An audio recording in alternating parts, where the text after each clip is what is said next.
Alliance Israelite Universelle, which is very important, which was created in 1860 in France,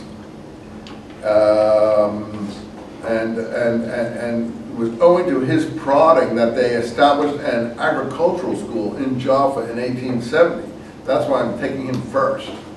So here's a totally unknown person. You say, well, what's an agricultural school? To teach Jews how to do agriculture. And of course, that's what Israel's been most successful at doing, through the kibbutz movement later on and so on. So, you know, he's not doing this other stuff, working with prayer books and all these. He's doing very practical things. And trying to get this Universe Alliance Israel, we'll hear about it again, but you know, when Herzl goes to Palestine, I don't even know if it was called Palestine then, this province of the Ottoman Empire, and he had tried to see the Sultan of Turkey and so on, and he tried to see the German Kaiser, etc. The German Kaiser received him, the Sultan of Turkey received him, and then the German Kaiser was going to visit Palestine. I think it was in, I don't know when, somewhere around, you know, 1899 or 1897 or 1900, somewhere. Herzl died in 1904, so sometime before he died, sometime after the Dreyfus trial.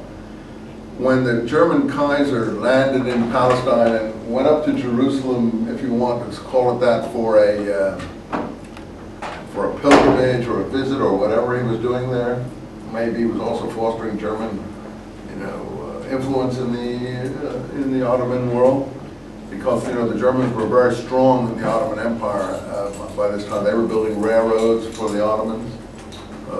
They helped build a railroad down to Mecca. They were building railroads in northern Syria and eastern Turkey and so on. And the British were watching them.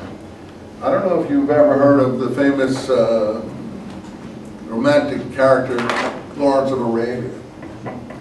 T.E. Lawrence. He was a very interesting person. He went to Oxford University as a student.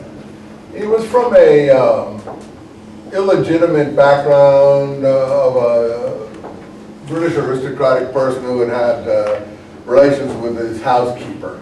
So he was always embarrassed about his origins because she wasn't the first wife of this person, and she had been the housekeeper or something like that. And in England, these things really matter.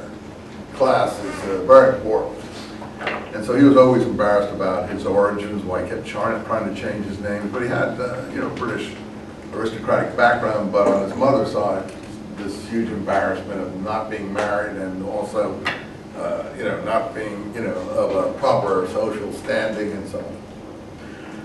But, you know, he was one of these very bright boys, and he did go to Oxford. He was a local boy in Oxford. They were living in Oxford, so he didn't go to the colleges and all this stuff, and he did very well, and very interested in archaeology. And then he was sent out. Some of his Oxford dons, they're called, teachers, spotted him, sent him out to Syria to a dig where one of the famous British archaeologists was carrying on at Carchemish, which is in northern Iraq, northern Syria.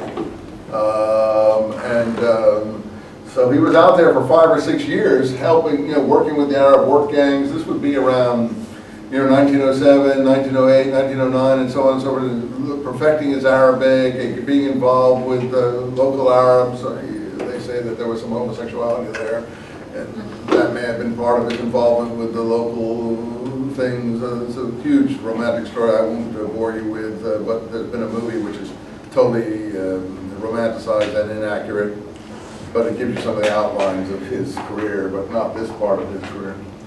In any event, the reason I bring it up is one of the things he was doing at Carchemish was watching the German construction of the railroad in the Ottoman Empire that was going right by Carchemish. He was a British intelligence officer already from his Oxford days. He had already been, you know, spotted by his professors, and not only was he doing archaeology, but under the guise of archaeology, they were doing intelligence work. So it's just interesting. That's how he got his start, watching the German railroads in the Ottoman Empire and sending reports back to England, and we were very concerned about this kind of thing. I can tell you the whole history of Lawrence sometime if you're ever interested, but I don't think we have time for everything in this class. I certainly diverge enough as it is.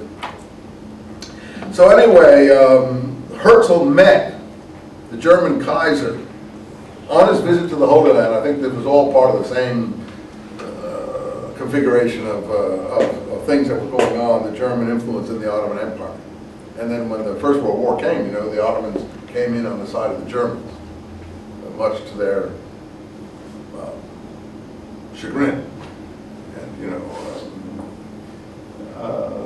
places like Iraq and Syria and all these places, these are all provinces of the Ottoman Empire.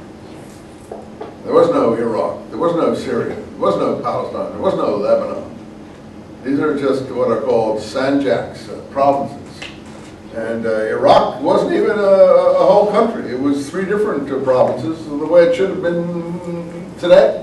You know, the mess we have today is half of it is trying to keep a country together that has no inherent, what's the force in the nucleus that keeps things together? No inherent fusion attraction force, only what the British bequeathed to it, and the British were hated. So the British created this Iraq thing out of nothing, out of 3 provinces that they took after the First World War. These are all called Ottoman successor states. Iraq, Syria, Lebanon, Palestine, not Egypt. The British disconnected Egypt from the Ottoman Empire much earlier.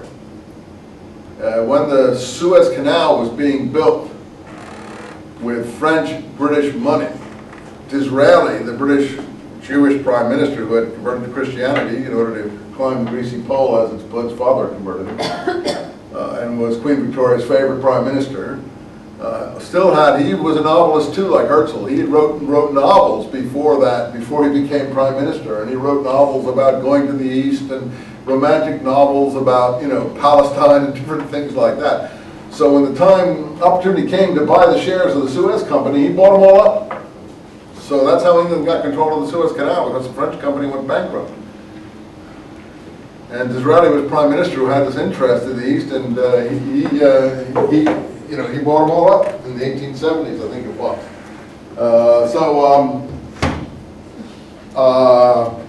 All these things are interesting coincidences, but Egypt. This was a country that had a certain amount of independence in Napoleon's time. And Napoleon went in there and invaded that country and tried to disconnect it from the Ottoman Empire, and to some extent succeeded. But then he was driven out by the British at the Battle of the Nile when they sunk his whole fleet, and then he ran ignominiously